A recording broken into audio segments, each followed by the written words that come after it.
welcome back. Hopefully you watched the first part of this interview. If you didn't, I've got the fascinating Jerry Marzinsky with me, who is a licensed psychotherapist with over 35 years of experience and has seen a lot of stuff in his years, as we know from the first part. And Jerry's website is, I've written it down, www.keyholejourney.com. And we were just finished the last part on a story you were telling us, and we were just getting to the juicy parts of what you were saying to these voices that might get on their nerves, let's say. Just wondered if you could share a little bit more about that. Yeah, it started off, like you said, in the state hospital with stuff like the 23rd Psalm and prayers. That they didn't like that at all. Then when I got into the prison, I had more freedom to, at the state hospital, they didn't want you upsetting these guys, and asking questions about their voices upset the voices. So some of them did get upset. Did you ever, sorry to interject there, but did you get from the patient that they wanted you to delve deeper when it was the patient speaking, or did the voices just automatically come in? And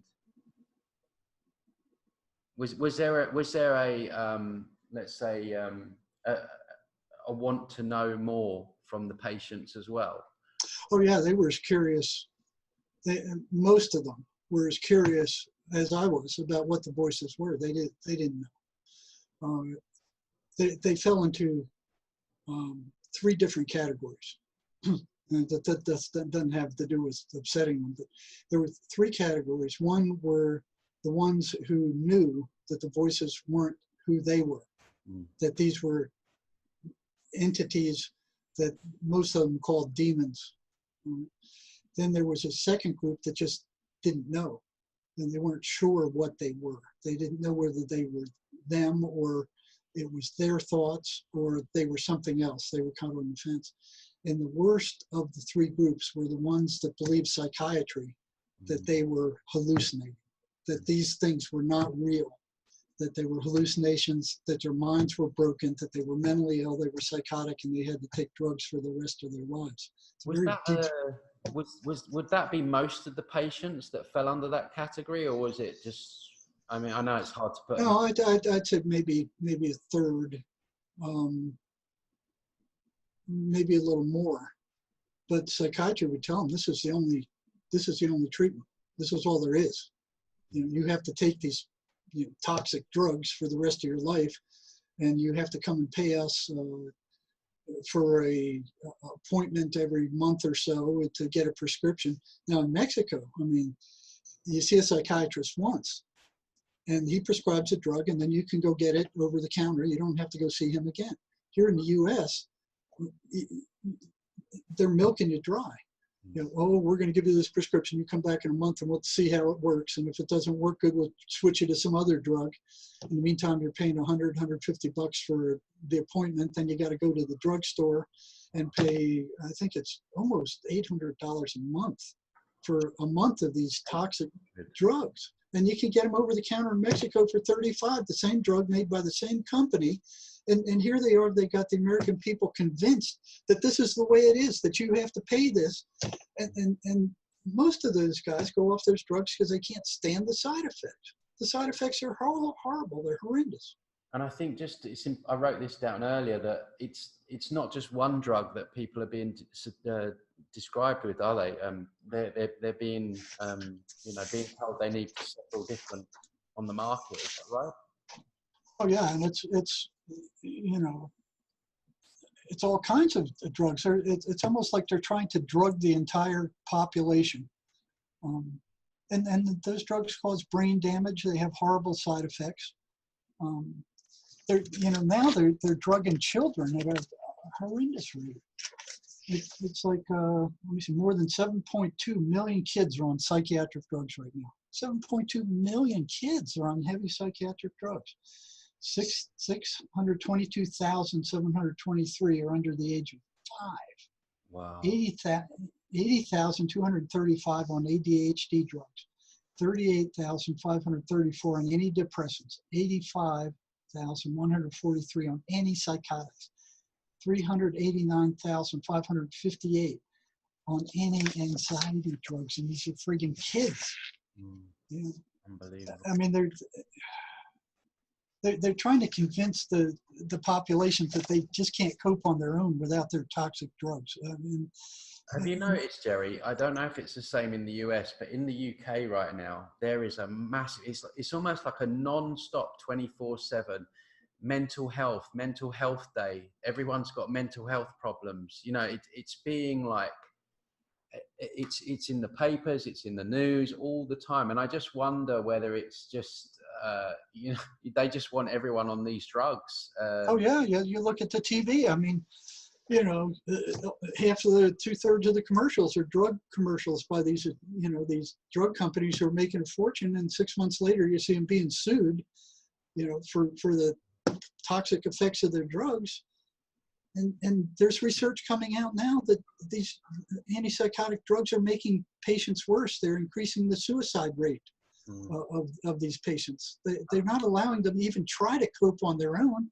They're, oh yeah, you can't deal with life on your own. You got to take these drugs. I mean, you know, you feel bad. Yeah, we got something for it. And they make up these stupid names, and these antipsychotic drugs they have nowadays aren't significantly better than the old ones, the Thorazine that they were using years ago. They have less side effects, but they're not significantly more effective. Yeah. And also, I think the reason they're doing this is a lot of these drugs, it makes people docile. I mean, you've spoken earlier about how they push these drugs and it kind of quells these voices, but it also makes people docile. And I think what they're looking for at the moment is the population to stand down. Oh yeah. Roll in all these different agendas, and obviously, you know, we know that there's this new world order and all that stuff. And if everyone's drugged up, they're not. They're certainly not going to show any resistance to what's going on. So I think you've got that plays into this as well. Well, that's exactly right. And you know, here's a statement made by a psychiatrist, General J.R. Reeves, a psychiatrist. He stood before the annual meeting of the National Council for Mental Health to outline psychiatry's ambitions for the future. Now, this was on June 18, 1940, so starting all the way back then. He says, we must aim to make psychiatry permeate every educational activity in our national life, public life, politics, and industry, all of them to be within our sphere of influence. We made a useful attack on a number of professions. The two easiest are the teaching profession and the church. The most difficult are law and medicine. Very telling. So look what these guys are up to here. I mean, and so far back as well, you know, they know what they're doing years in advance, don't they? Yeah, and you look at this diagnostic classification manual they have, you know, all these mental disorders. And it started off with like, you know, 50 or so. And now it's up to what, almost 300, and these are all made up. You know, every single one of those was made up. And you talk to people, and you say, yeah, but we're living longer. They're not. You're sicker longer. They make up these mental illnesses, and then the drug companies come up behind them and create some kind of chemical to treat it. 2/3 of the people on this board that makes up these diagnostic categories, these mental disorders, are tied with the pharmaceutical industry. They, you know, that with the frickin' frack, you know, that whole DSM, that whole dictionary of psychiatric disorders is a work of fiction. It's all made up. There's no clinical tests for any of that. There's no blood tests. There's no blood work. There's no EKG, EEG. There's nothing. They have nothing. You know, in medical science, you have lab work and you have these symptoms, and those symptoms are verified, and you can verify them with labs and blood work and other tests. There's nothing to verify any of this junk that they made up. Nothing. It's all a work of fiction. You know, in 1952, there was 106 psychiatric disorders in the DSM-3. In 1980, there were 256. You know, currently there are 297. All of them fabricated. You know, it appears like they want to drug the entire population. You know, they're labeling almost every human emotion a mental illness. You know, if you're sad or angry, or it's this disorder or that disorder. A kid who talks back in school is what do you call it? Oppositional defiant. Yeah. No, maybe that kid just was like you and thought this authority is a load of nonsense. Yeah, I would have been diagnosed that for sure. I have no doubt they would have diagnosed me that. You know, somebody who spends prime. You would have been primed for all 297. Oh, geez, yeah, they would have got me with all kinds of stuff. You know, some of the experiences I've had, I know for sure they would have labeled me, what is it, schizoaffective for sure. I'm getting more interference in here. It's almost like something through something then. Yeah, boy, they're getting you good. They leave me alone pretty much today. Oh, yeah, I know. This is quite normal because of the work that I do as well. But, yeah. There's things you can do about it. You know, yeah, time. I'm not scared of it. I actually find it really interesting. You know, I don't know whether I'm just warped, but I've always been interested in the paranormal and stuff. And I don't feel, you know, I think they're more scared of us than we are of them. And I think we're living in times where things are being uncovered, the veils are lifted. Yeah. And I think interviews like this are much more, I think they're much more scared of what we're doing rather than. Oh yeah, the very last thing they want people to know is that they are energetic parasites. You know, every time I was about to tell a patient, give them that information, as soon as they were aware of that, they went nuts. That was the one thing they did not want people to know, that they were actually feeding off of their emotional energy. Well, so that's their whole game, isn't it? Their whole game. That's their whole game. We're basically cattle for them. Yeah, they want us to think that we're more powerful. They're more powerful than us. When I describe to clients, they're just, you know, like mosquitoes. You just, you know, flick them off. I mean, some are obviously a bit more intense than that. But oh yeah, it's not that easy for most people. But they don't want to be discovered at all. They want you to think that the negative thoughts flowing into your head belong to you, that they're yours, you know, and not theirs. That there is, you know, you look at it. You can pull back and you can watch your thoughts. You can watch them materialize in your head. You got a voice talking to you in your head all the time. Who's listening? Who's the one who's listening to that voice? Yeah. You know, that's you. That constant talk in there is your history, and that's them injecting negative, fearful thoughts of all kinds in there, and everybody gets hit by them. It's not the schizophrenics are the ones, they're the far end of the thing, but everybody's getting hit by them all the time. Oh, yeah. Virtually every negative thought that enters your head about yourself or somebody else is put there by them to get a negative emotional reaction. And then if you act on it, then that intensifies, so like pouring gasoline on the fire, and they feed off of that negative emotional energy that results. That's their food. Yeah. They can get you in a war or in a fight. I mean, a war, the prison is a friggin' hog's trough for them. Right. They feed on those guys constantly. That place is constantly in uproar and fear and paranoia, and it's a pit of negativity. And then they put these psychotic guys in the prison because they've closed down all the state hospitals in the U.S.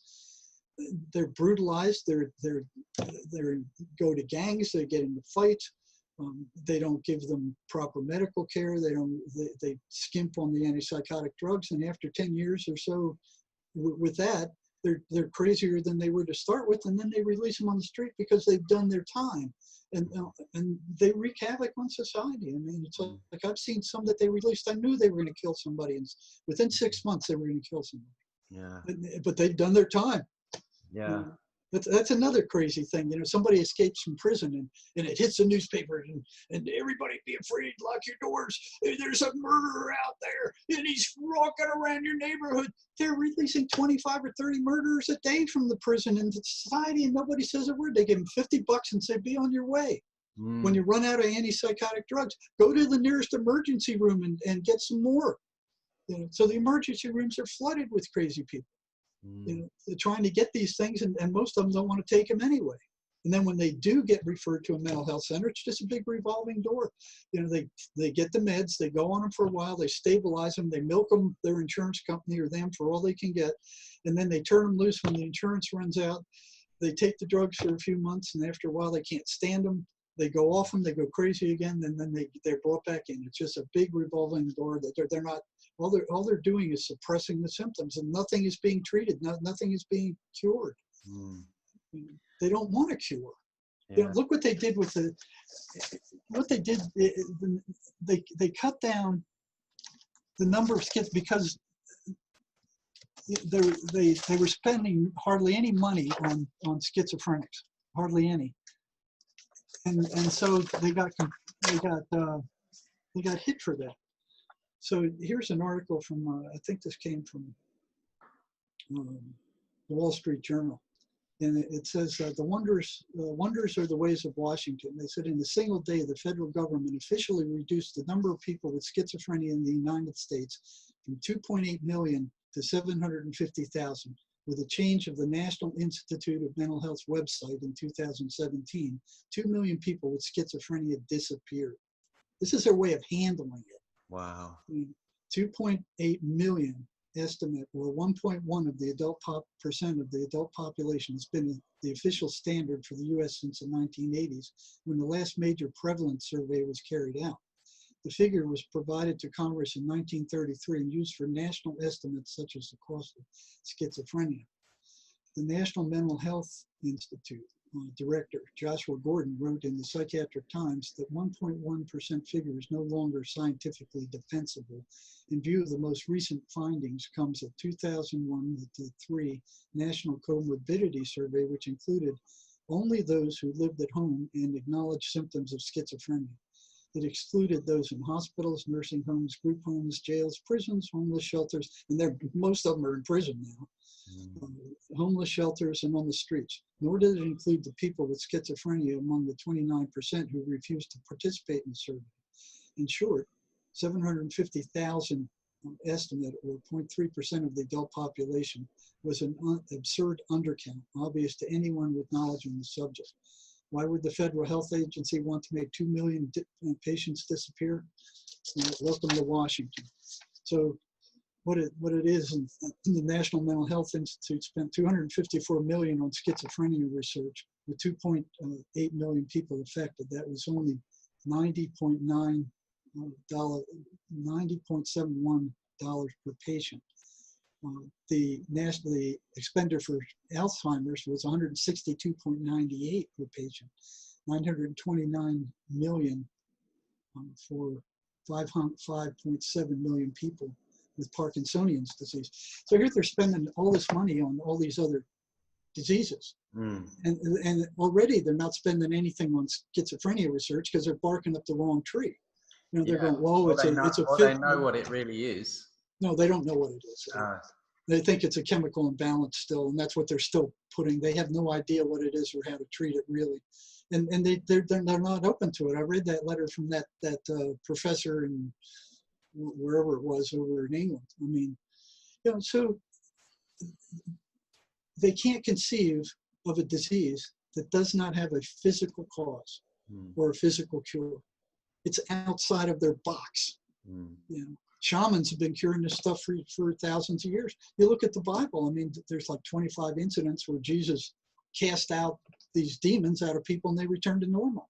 You know, so here's a Christian society that's ignoring what the Bible is telling them. Just turning their back on it, and science is going, well, we're science, we're psychiatrists, we went to all this medical school, we know what's going on. They don't know crap. They don't know crap. All they know is how to drug people and make them sick, and there's research coming out saying that their drugs increase the suicide rate of these patients. And they're telling everybody they need to be on them if they're hearing voices. There's a lot of people that don't need to be on them. And this interferes with their recovery. It's insane. It's insane what they're doing. It's just insane. Yeah. But we were talking earlier about the voices getting pissed off. Yeah. So, every time we found something that interfered with their upsetting the patient, because their goal is to generate as much negative emotional energy as they possibly can. So what they do to people is the same thing we do to cows. They hit them, and this is everybody. Everybody has had these a thought just barge into their head, which was a horrible, nasty thought that just shocked them. The last one I remember to me, I've got a beautiful Alaskan husky here. Sometimes she gets a little rowdy, but I was in the backyard out here. We don't mow grass. We take a machete and cut the cactus off of things. So I'm out there, trimming back the cactus, and here's this voice comes into my head. This thought comes into my head. The dog was next to me, and I'm not doing anything bad. It goes, cut her head off. I'm like, what? What? I'm like, what? Yeah. And it's like I'm feeling guilty. I'm like, where did that come from? And I'd never do that. And then it's all this turmoil, like, and I'm like looking at the, which is the energy they feed on, right? So that's it. They got a good drink out of that one. Yeah, exactly. And I knew what it was, and I knew what it was, but most people don't. This thought comes in their head to punch this guy or shoot this guy or kill this person, or and it's something most people would never do. I've had people that I work with. They said, Tony, I was driving down the road, and this voice said, "Drive into that wall." It's not my voice, and so I know exactly what you mean. It's really, if you don't know this stuff, it's So they hit everybody with that stuff. So everybody's being hit. The difference between normal people, the so-called, and schizophrenics is the amount that they're being hit and the intensity that they're being hit, and they're not understanding at all what's happening to them. Psychiatry isn't helping at all. Yeah, which I would speculate, as we said before, that if they've had lots of trauma in their life, that's when the heavier attachments get in. This, in my experience, when you're really out of your center and you're really super traumatized, maybe abuse, that kind of stuff, that's when the real nasties get in. That's what I found. They can smell negative emotional energy like a shark can smell blood. So they go after those people, and all they have to do is just trigger them a little bit. So they can go into your mind, and they can pull up every negative thought you've ever experienced, you've ever had, and rub it in your face. So you look at other animals in nature, and like you watch a lion chase a deer, and the thing panics and runs, and finally it escapes the lion, looks around, the lion's no longer there, and then it just goes about its business. It's like it never happened. Not with people. They remunerate the same thing over and over and over again. You did this bad thing, and that's these things doing that. And it's also, if you have a subconscious wound, maybe you were abandoned as a child or betrayed, they hook in on those wounds and ramp those up. So it's almost like they know our weak spots better than we know. They know exactly the weak spots. They can pull up every. I've had patients say that they pulled up rotten things that the patient did 20 years ago that they've long forgotten about, and they pull it up and just put it in and throw it in their face. And generate that negative emotional energy, and then the person becomes depressed. Their energy leaves, and you can actually test that. You can have somebody hold out their arms straight out and say, think of the happiest you've ever been in your life. Get a very clear picture of it, and then get your pinky and tell them not to let their arm down and push down, and that arm won't go down. Then you tell them, okay, get a very clear picture of the nastiest, ugliest, rottenest thing that has ever happened to you. And when they get it clear, do the same thing, and that arm will go, it'll go right down.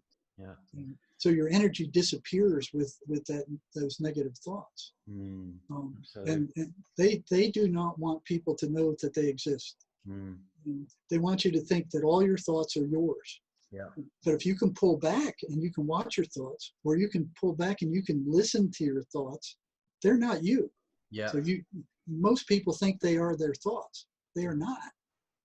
And that's what these things want you to think, that you are your thoughts, and that they will put these thoughts in your head to do these rotten things or things that will get you in trouble, that create more emotional turmoil if you follow them. And you can take this to other steps as well.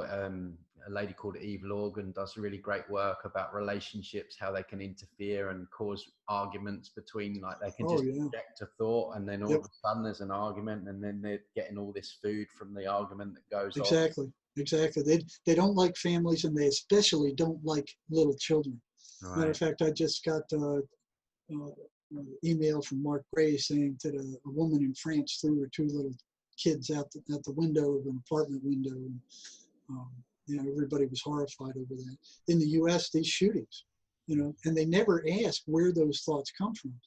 But before any behavior takes place, there has to be a substrate, there has to be a structure, there has to be a thought first. People don't just go off and do things without a thought, providing that structure first.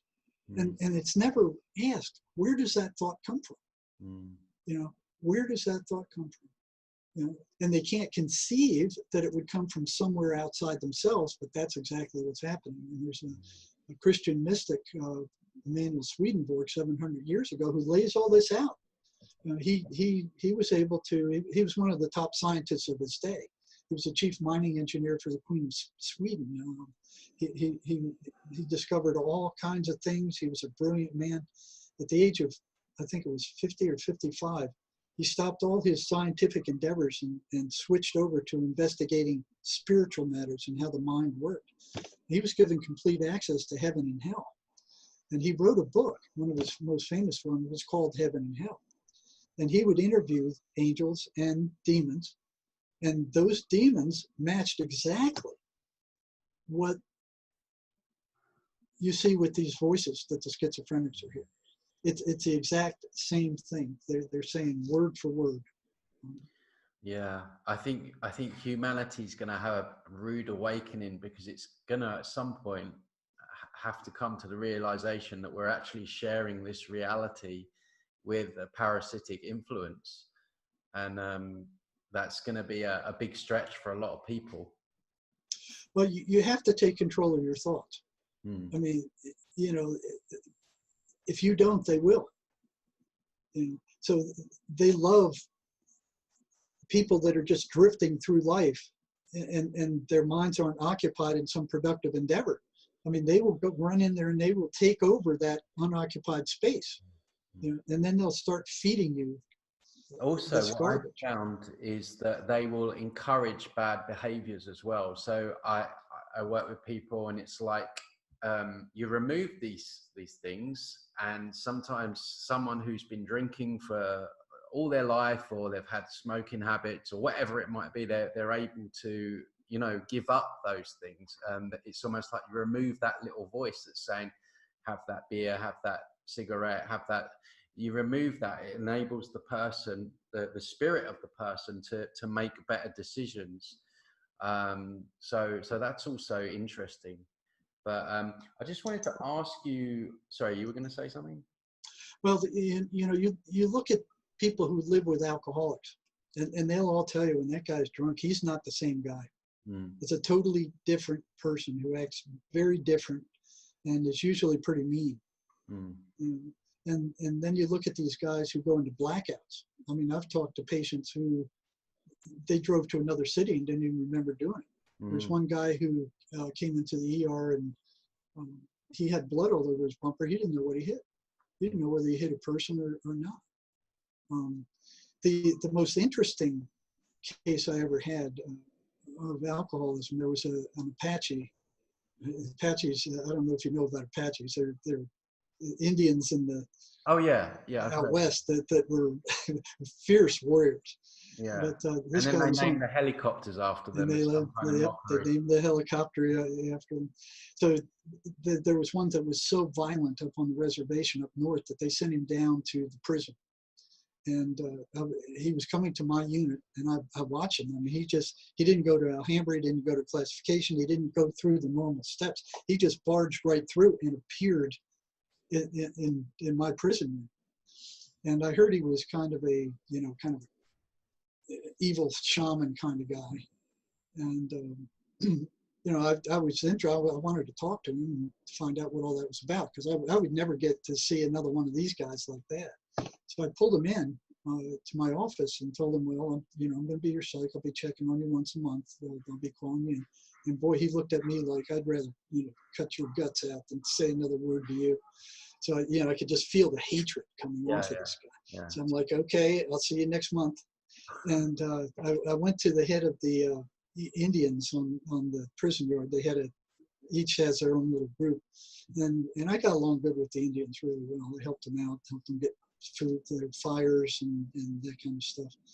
And I went to the head guy and I said, what's with this guy? And he said, you be very careful of him. You be very careful of him. And so I called him back, and it took me probably 6 months before I could talk to this guy for 20 minutes. And I'd leave him in there until I felt, he couldn't stand it anymore. And he started talking to me, and he would tell me about spirits chasing him, and he was able to put curses on people, which kind of got me a little, make people sick. And I said, basically, after listening to all this stuff he could do, I asked him, well, if you could do all that stuff, how come you can't stay sober? And I was like bracing myself, for him to explode. And he looked at me and he goes, because of the spirits of dead alcoholics. Oh, right. He said there was a bar in Phoenix where they were piled so high over that bar. He said he could see them and they disappeared up into the stratosphere. He said if he went anywhere near that bar with alcohol in them, they would come down and they would be, drink, oh yeah, drink, and then they're drinking. He said his girlfriend was also an alcoholic, and she was hit in traffic in front of him walking across the road by a truck. Right. So he said it was the spirits of dead alcoholics who couldn't get drunk in the spiritual form they were in, but they hadn't moved on. So they're still hanging around the bars and stuff, right, looking to get into somebody so they can get drunk. That's why they call them spirits, huh? Well, that's what they call them, spirits. Matter of fact, Van Dusen, he's a clinical psychologist who worked in a state hospital in California. So I met him and worked with him probably for maybe 2-3 years before he died of cancer. And one of his, he was talking to an alcoholic schizophrenic and was asking about spirits. And the voice said, "There's the only what was it? The only spirits here are in a bottle or something like that." He was trying to make friends with the voices to learn about them. So he had some very interesting comments from them. He never went to try to get rid of them. He was just trying to be friendly. Matter of fact, he would give the patient an MMPI, and he would give the voices an MMPI independently. And he said the voices were much more crazy than the patient.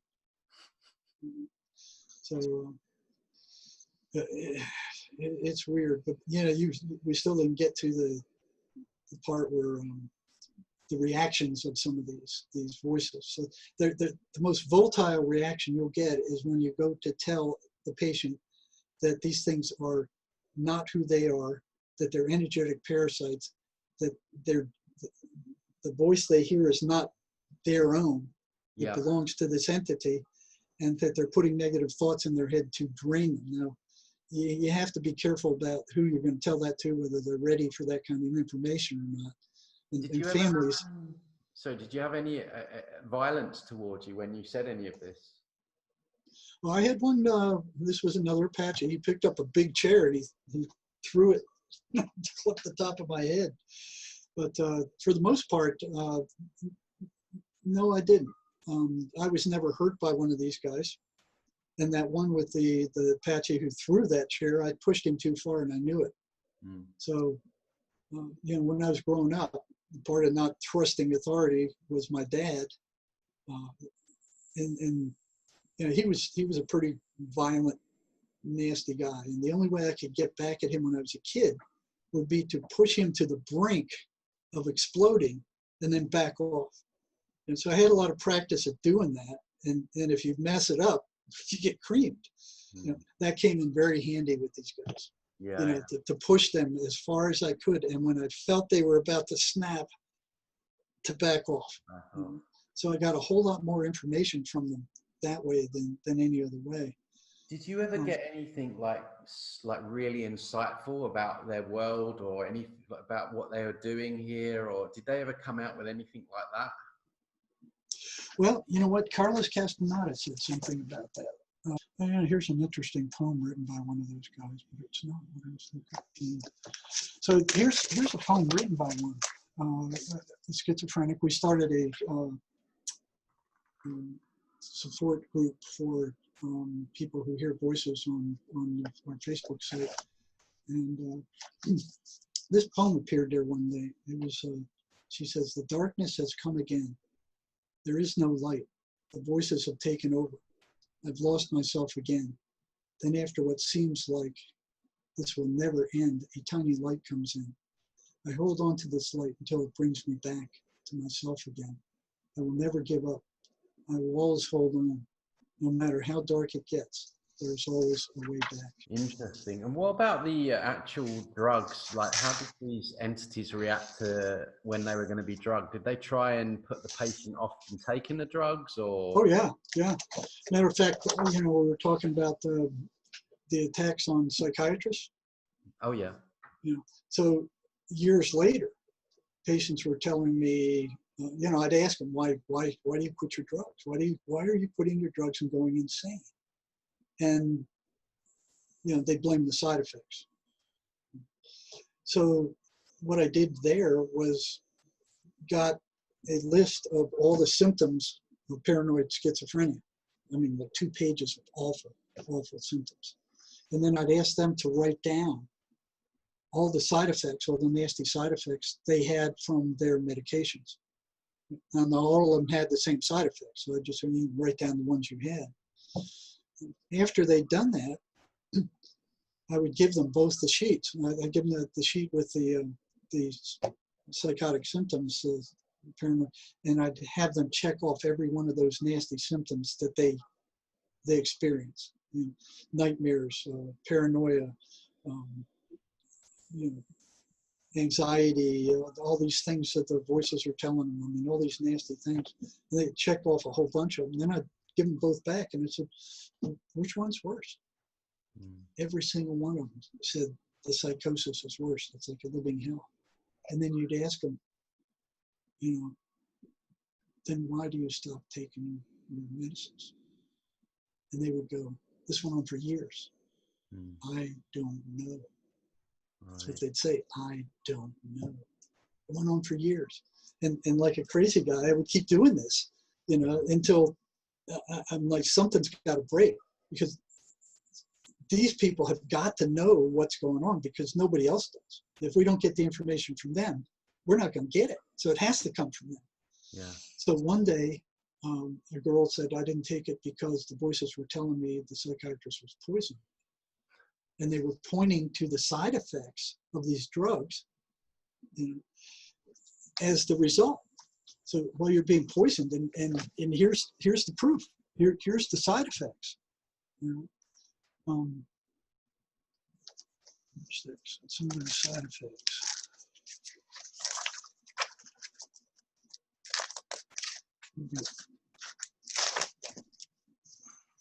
So here's some of the side effects of these things: muscle rigidity, slowed movements, dystonia, involuntary muscle movements and contractions, muscle tremor, restlessness, feeling like one needs to be in constant movement, tardive dyskinesia, neuroleptic malignant syndrome, that's life-threatening, fever, sweating, irregular heartbeat, blood pressure changes, altered mental status, confusion, disorientation,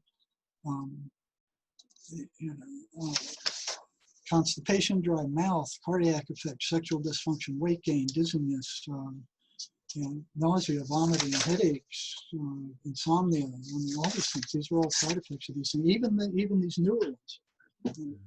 But not all of them get these things. But even so, it's almost like going up to somebody and saying, okay, you got two bad choices here. You can either have a bad case of the flu, or you can choose the bubonic plague. Which one do you want? Most people who are sane will go, okay, I'll take the flu. Not these guys.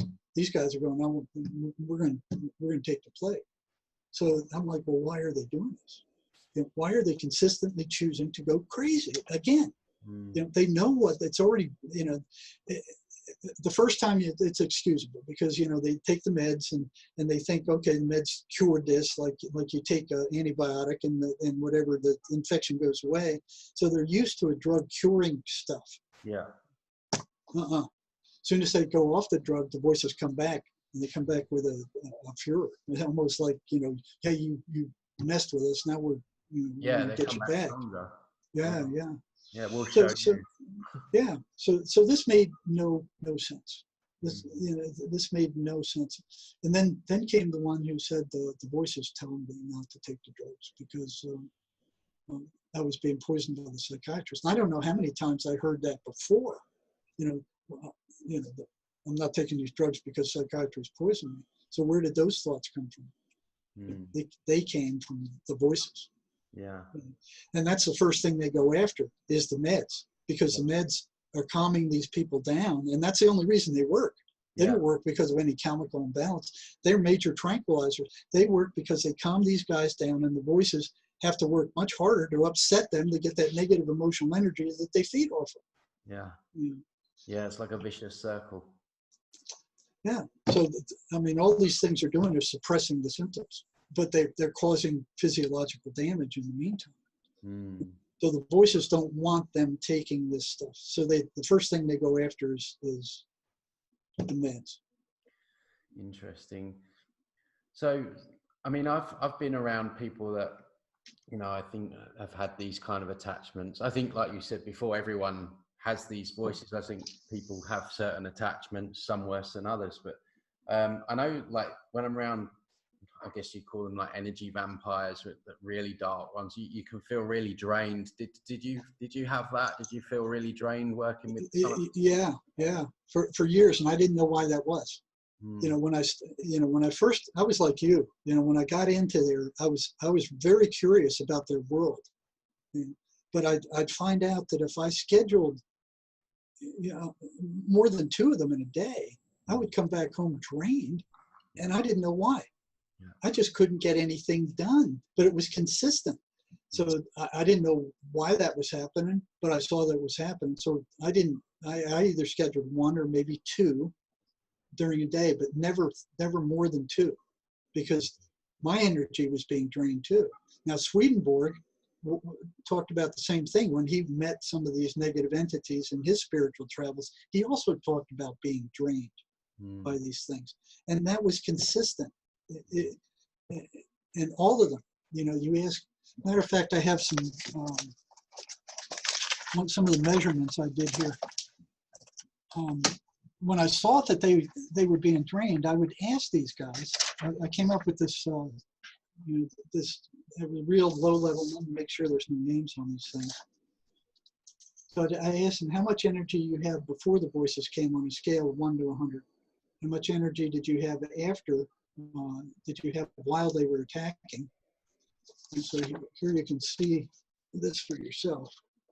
Oh, right, yeah. 25%. How much energy do you have after they left? 25%. How much energy did you have while they were around? 25%. How much energy did you have before? 50%. And here's another one. Now I did scores of these things. You might have to hold it up a bit.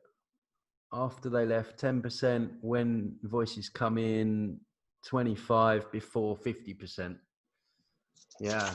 So they drain you. Now here's what Swedenborg said in his spiritual travels. There are a couple of statements here. Now he's talking to evil spirits on the other side in his travels. So he's in a trance.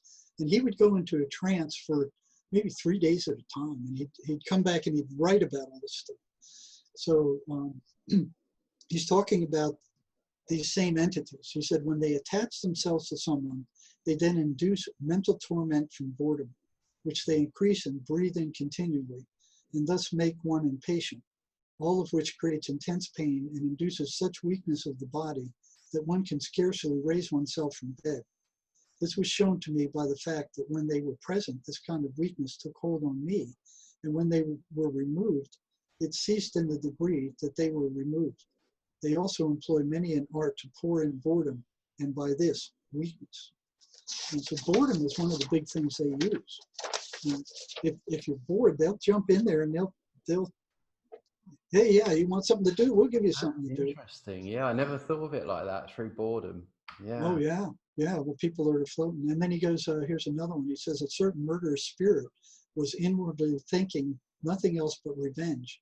And in fact, so covertly that I saw nothing of what he was thinking. He raised up in every one of his own subjects. From my mind, he raised up whatever he could distort into evil and then into hatred. And so he fed himself continually. So here's Swedenborg 700 years ago talking about these things feeding off of him in the same manner that I experienced and that the schizophrenics experienced. And that's the last thing they want you to know, is that they are energetic parasites. Parasites, and I think that's a good place to leave it, because you know, we are more powerful than these things. I think, you know, obviously the cases you're talking about, it's not always easy, but you know, watching our thoughts is key with all of this, isn't it? Oh, it's critical. It's absolutely critical. You need to remember that every negative thought that comes into your mind is put there by them. Every negative thought, especially about yourself or others, is put there by them. And Swedenborg says none of your thoughts are, they either come in from an evil side or they come in from a positive side. That you are like a radio that tunes to the station. So if you're entertaining those negative thoughts, if you're acting on those negative thoughts, you're moving to the negative side of the dial. And then something called spiritual gravity takes over, and you'll start being pulled deeper into their frequency. Now, if you're doing the positive, the same thing happens. Until you break so far free of them, you're not being hit by them anymore. You know? So it's up to you. So man is the space between these two forces, and he's the one that chooses. And so the thoughts aren't yours, but you choose which ones you want to entertain and act upon. Yeah. Interesting stuff. Absolutely fascinating. Jerry, I could speak to you for 2 or 3 more hours and listen to all your stories throughout the years. I'm sure you've got a whole load more that you could tell me, but we've got to end it there, unfortunately. No, we got a book coming out pretty soon. Okay. This is just kind of like a trial version, but we got the final version. And what's the book called, Jerry? In the works. We called it An Amazing Journey into the Psychotic Mind, Breaking the Spell of the Ivory Tower. So we're hoping to have that out by the end of December. And it contains all these stories and more, and what people can do about these things, which is even more important. And what they are and how they operate. Where can they find the information and the book? On your website? We'll have it listed on Keyhole Journey when it comes out, the one that you mentioned. And then we'll start our own website when we get this done. But we've been pouring a lot of time into it to make sure it contains the kind of information that will teach people both what these things are, how they operate, and what they can do about them. And is there any other way that we can support you in the work that you're doing? You have a YouTube channel, Facebook, that kind of thing? Well, yeah, I got both Facebook and YouTube. I think I sent you the links. I haven't spent much time on the YouTube. Matter of fact, the last probably 10 interviews I haven't put on there yet. But we got to catch up with that yet. We've been working on the book so far. Sure. But all you guys listening tonight, you're supposed to be here. You were pulled in here to listen to this from whatever you were doing in life, And it's no accident that you're hearing this, because you're ready to. Yeah. And thank you Tony, for giving us the opportunity to get this information out. No, you're welcome. I'll put all the links to your website and everything down below in the description so people can find you. And thanks to you, you know, it's not an easy topic. We get hit with all this energetic interference, and you know, it's a difficult thing to talk about, going against the grain. So thank you so much for what you're doing. And go on. Right. After you get the information out, if your audience has any questions, I'd be glad to come back and answer them. Yeah, sure. No worries. We'll do a follow-up one for sure. And Okay. if anyone's got any questions, leave them in the comments below. And yeah, perhaps we'll arrange a Q&A or something like that. But yeah, thank you so much for your time. And guys, thanks for watching. Please don't forget to subscribe, like, and share. It really helps the channel out. Subscribe to my newsletter as well, because I don't know how long we're all going to be up on YouTube with the censorship stuff. So I'll put the link into the description with that as well. And yeah, have a great day.